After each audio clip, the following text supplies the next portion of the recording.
کو دیکھ کر انتہائی دکھ ہوا ہے۔ یہ سیلاب ایسے نہیں آیا کرتے، اللہ کے عذاب ایسے نہیں آیا کرتے۔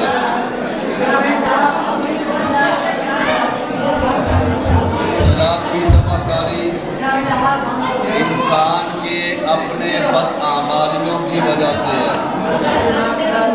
ما اصاب من مصیبت فبما کسبت ایدیہم ویعفو عن کثیر۔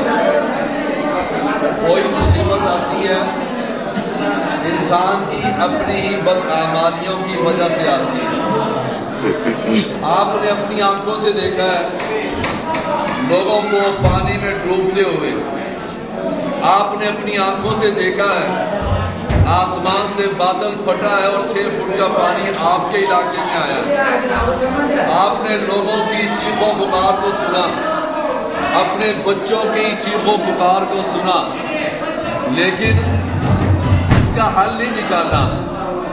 سوچا نہیں اللہ کا عذاب کیوں آیا؟ کیا آپ نے اللہ سے اپنے گناہوں کی معافیاں مانگ لی ہیں؟ ہر شخص اپنے دل سے پوچھے، کیا آپ لوگوں نے اللہ سے اپنے گناہوں کی معافیاں مانگی؟ قطعاً نہیں مانگے۔ یہ عذاب پہلی دفعہ نہیں آیا، اس سے پہلے بھی یہاں آیا، اس قوم پر نہیں آیا، اس سے پہلے بھی قوموں پر بھی آیا۔ قوم عاد پر آیا، قوم سمود پر آیا، قوم لوط پر آیا، قوم فرعون پر آیا۔ اللہ نے ان پر آسمان سے پتھروں کی بارش کی اور ہر پتھر پر اس انسان کا نام لکھا ہوا تھا جو پتھر اس انسان کو لگتا تھا۔ اللہ نے بستیوں کو اٹھایا، بستیوں کو اٹھا کر آسمان پر لے گیا اور وہاں سے ان بستیوں کو نیچے پٹک دیا۔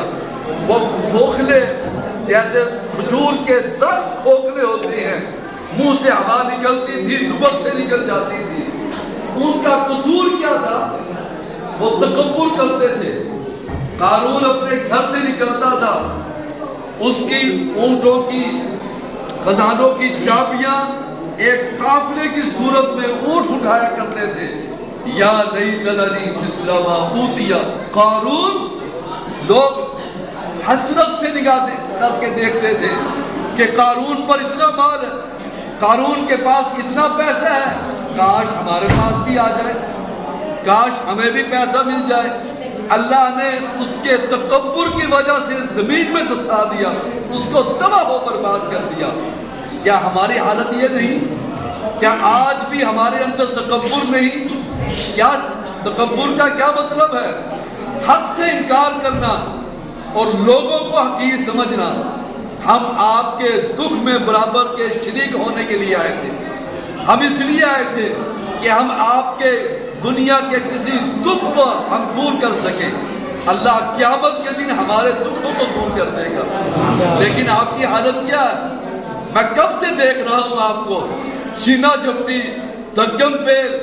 وہ اللہ کے بندوں، تم اس بات کو سوچو کہ ہمارے اوپر عذاب کیوں آیا ہے؟ کیا ہم اللہ کو چھوڑ کر غیروں کی عبادت نہیں کرتے؟ کیا اللہ کو چھوڑ کر خانقاہوں پر سجدے نہیں کرتے؟ کیا اللہ کو چھوڑ کر غیروں سے بیٹے نہیں مانگتے؟ کیا اللہ کو چھوڑ کر کسی اور کی اطاعت نہیں کرتے؟ کتنے نمازی ہو؟ کتنے نمازی ہو؟ اپنے دل سے تو پوچھو، کتنی نماز پڑھتے ہو؟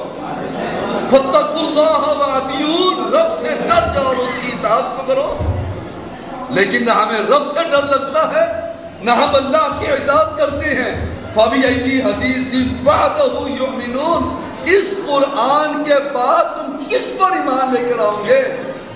کتنا بڑا عذاب آیا ہے، کتنی مصیبت آئی ہے، بچے رل گئے، گھر تباہ و برباد ہو گئے، لیکن ہم کس سے بس نہیں ہوئے۔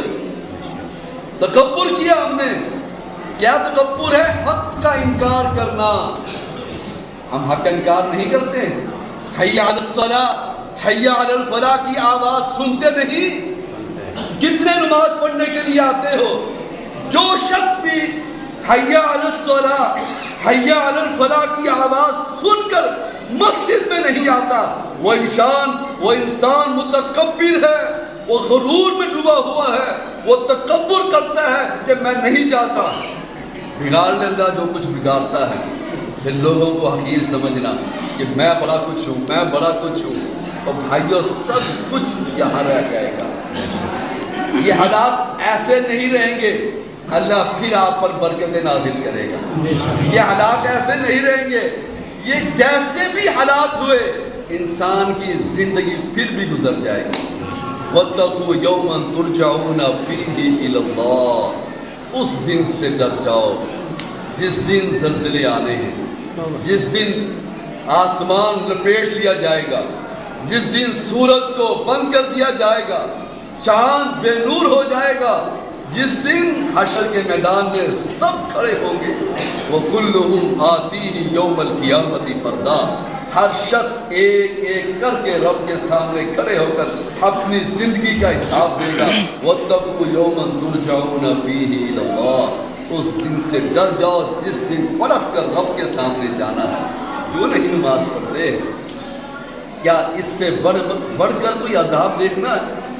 کیا اس سے بڑھ کر کوئی مصیبت دیکھنی ہے؟ اب بھی نماز نہیں پڑھتے لوگ، دیکھا نہیں ہم نے راستے میں ویسے ہی موبائلوں پر گانے سن رہے ہیں، ویسے ہی اللہ کی بغاوت کر رہے ہیں، ویسے ہی بے دین ہیں، بیٹھے ہوئے ہیں، مسجدوں میں نہیں آتے۔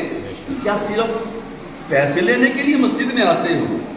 المال والبنون زینت الحیات الدنیا، یہ مال یہ بیٹے یہ تو دنیا کی زینت ہے، آخرت کا سامان کیا ہے؟ اعمال، اور جس شخص کے اعمال اللہ کے ہاں قابل قبول ہوں گے وہی جنت میں جائے گا۔ اطمینان سے بیٹھیے، ہم بار بار آئیں گے۔ اگر آپ نے اطمینان کیا، ہم آپ کے لیے آتے ہیں۔ میں 500 کلومیٹر کا فاصلہ طے کر کے آیا ہوں، صرف آپ لوگوں کے لیے آیا ہوں، آپ لوگوں کو امداد دینے کے لیے آیا ہوں۔ عبدالعزیز ٹرسٹ ہمارا اسلام آباد میں ٹرسٹ ہے اور اس کے تحت ہم یہ کام کر رہے ہیں، لیکن اگر آپ کی یہ بد نظمی دیکھی ہے، اگر آپ کا یہ طریقہ دیکھا، ہم کبھی نہیں آئیں گے دوبارہ۔ اور کتنے ہی لوگ یہاں سے پلٹ کر جاتے ہیں اور وہ کانوں کو ہاتھ لگاتے ہیں کہ دوبارہ ہم نے سیلاب زدگان کی امداد نہیں کرنی۔ کیوں؟ یہ آپ کا رویہ ایسا ہے۔ مصیبتیں آتی رہتی ہیں، مصیبتیں آتی رہتی ہیں، لیکن اس مصیبت پر صبر کرنا، وہ جنت میں جائے گا۔ ہم صبر نہیں کرتے۔ یہ اللہ کی طرف سے مصیبتیں آئی ہیں، آزمائش آئی ہے، اس آزمائش پر صبر تو کرو اور پھر اللہ کا حکم مانو کہ حی علی الصلاۃ حی علی الفلاح کی آواز سنیں تو آپ پلٹ کر مسجد میں آؤ۔ یہ رب نے بلایا ہے، رب کے سامنے ہم اپنے گناہوں کی معافیاں مانگے، ان گناہوں کی معافیاں مانگے جن گناہوں کی وجہ سے اللہ نے آسمان سے ہم پر مصیبت نازل کی ہے۔ سنتے ہیں ہم سندھ کے علاقے میں یہ ہو گیا، کچے کے علاقے میں ڈاکو پڑ گئے، لوگوں کو اغوا کر لیا، لوگوں کو خرید و فروخت کر دیا۔ جب ایسے حالات ہوں گے، اللہ ظالم نہیں ہے بھائیو، ہم خود ظالم ہیں، ہم ظلم کرتے ہیں۔ ان بطش ربک لشدید، جب اللہ کی پکڑ آتی ہے بڑی سخت آتی ہے۔ اللہ سے دعا کریں کہ اللہ ہمارے گناہوں کو معاف فرمائے، ہماری نیکیوں کو قبول فرمائے، اپنے استغفار کو لازم پکڑے۔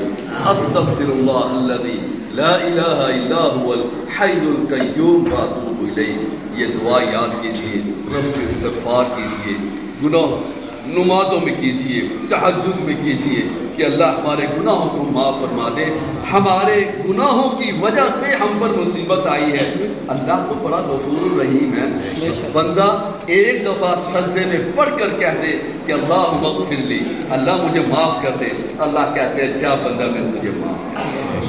اللہ ہمارے گناہوں کو معاف فرما دے، ہماری نیکیوں کو قبول فرما دے۔ جس بھائی کے پاس ٹوکن ہے اور وہ شادی شدہ ہے، ہم اس کو فی بندہ 5000 روپے دیں گے۔ آرام سے اطمینان سے بیٹھیے، 80 افراد کو ٹوکن دیں گے، باقی افراد کو ہمارے پاس یہ سامان ہے ان کو ترتیب کے ساتھ سامان دیں گے۔ اگر آپ نے بد نظمی کا مظاہرہ کیا ہم اٹھ کر چلے جائیں گے۔